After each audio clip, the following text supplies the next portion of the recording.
Hey guys, my name is Shandor Larenty and I'm an animal caretaker at the Lion and Safari Park, and today I'm going to be answering questions from social media.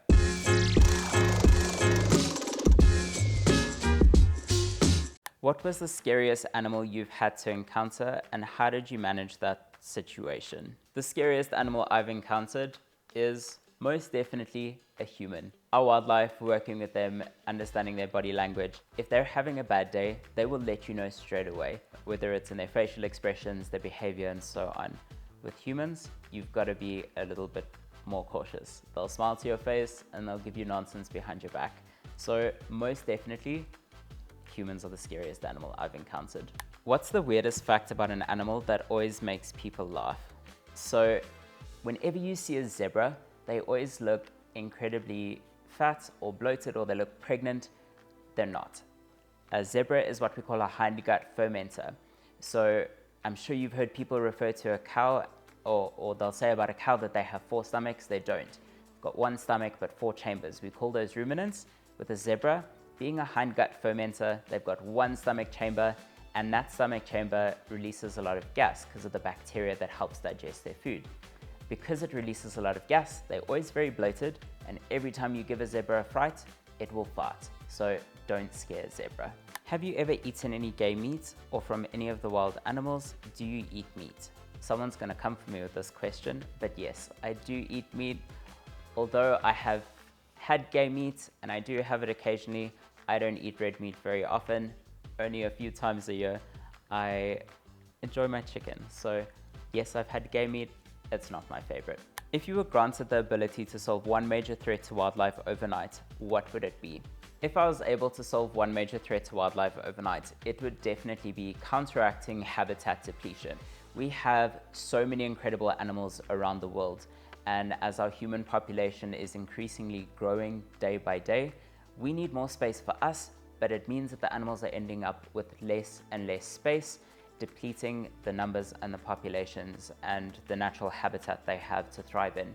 So if there was one major threat that I would want to solve overnight, that would be habitat depletion, and I'd love to create more space for these guys to thrive and live out their lives and increase their populations. What is the most surprising behavior you've observed in the animals you interact with? I think when people think about animals, like they'll say, oh, that's a lion, that's a hyena. I don't think people realize that they all have such unique individual personalities, and animals are actually incredibly emotive. We'll take the spotted hyena as an example, and they're always an animal that I like to use as a reference to this question, is, you know, they have this reputation of being a grungy, dirty scavenger. They are incredibly intelligent animals. They're emotive, so when they're happy, they'll smile.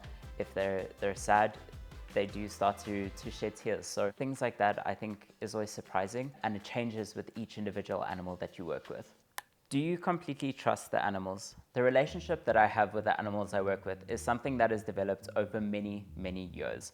And as cute and cuddly as it may look sometimes, you can't forget that these are wild animals, and you kind of always need to keep that in the back of your mind. So yes, I trust them to an extent, but I also respect the fact that it is a wild animal at the end of the day. Have you ever been attacked by any of the animals? Which one and what did you do? So when you guys watch my content, it's usually always with very big animals, lions, leopard, hyena, cheetah. The animal that I have been attacked by is usually the really, really small ones. One of the animals that I've probably had the most bites from is actually a meerkat. And for me, those are the absolute worst bites because they always get your fingers. It's always incredibly painful, and it means your hand is not going to be in action for a week. So most of my injuries have always come from the really small animals, not the big ones you guys see on the videos. Have you ever tried to imitate an animal's call and had them respond unexpectedly? Let me start off by saying I'm the worst when it comes to imitating animal calls. I'm really, really bad at it, so it's not something that I do very often, but on the odd chance that I have tried, I'm pretty sure those animals are like, what is this? What is happening? How do wildlife conservers make their living, and is it profitable? Guys, if you're going into this industry, this is not something you do for money. It is something that you really dedicate your life to, and it's because it's a passion.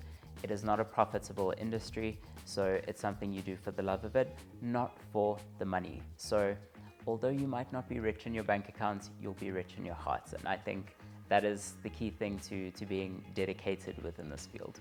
How do you get the animals to listen to you and show their calm and gentle side?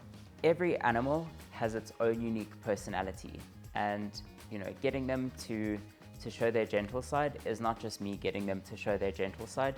It's many, many years of building a relationship with them, understanding their likes, their do's, the don'ts, the body languages, and every animal is completely unique. It's not something that I get them to do.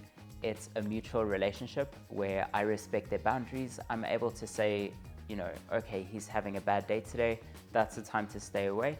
And I think it goes both ways. I think building that relationship is not easy, and some animals will build that relationship with you and some won't. And that's completely okay, but it needs to be on their terms and they need to be able to do what they're comfortable with doing. What does it take to have a wild cat live with you at your home, and what are the dangers of that? Let me start off by saying these are not pets. So if you're thinking about having something in your backyard or trying to cuddle in the bed with you, don't do it. These animals, require a lot of specialist care. It takes a lot to actually look after them. So I want to urge as many people as possible, please, please, please don't try and have any of these animals as pets. They're not pets. They need a lot of space. Like I said, a lot of specialist care. And at the end of the day, it's a wild animal. The behavior is always there, whether they're born in captivity or born in the wild. So don't do it. Leave them where they are and respect their space. Go on a game drive, go to your nearest national park, view them from a distance. What is the most memorable encounter you've had with an endangered species? I'm very fortunate that I've had the opportunity to work with many endangered species and many critically endangered species. But I think one of the most memorable experiences for me personally was getting to see a pangolin in real life and being there on its first foraging trip during its recovery. So a pangolin is a small mammal that is covered in hard scales. And these animals are one of the most trafficked animals around the world. So people, take them out of the wild to harvest the scales, but 9 times out of 10, when these animals are found during raids or confiscations, they're still alive and they're being kept in little bags and boxes, and they're in the most horrendous conditions. If you had to choose a spirit animal, which one would it be and why? My absolute favorite animal is the leopard. Not only are they intelligent, but they're definitely a formidable force and an animal to be feared. But at the same time, they're quiet and reserved, when they need to be. And I think a lot of that has the same personality traits as me. So I think if I had to choose a spirit animal, it would definitely be the leopard. If you could travel back in time to experience an extinct species, which one would it be and why? If I could travel back in time to visit a species that's no longer with us, it would definitely be for the woolly mammoth. I absolutely love elephants. My dad has worked with elephants for a lot of his life, so did my grandmother. So it's a species that I definitely have a connection with and I've always had a fascination with. They're such incredible animals, and the cousins of our modern day elephants, being the woolly mammoths, I would definitely travel back in time to experience this colossal animal in person. That would be the most incredible experience ever.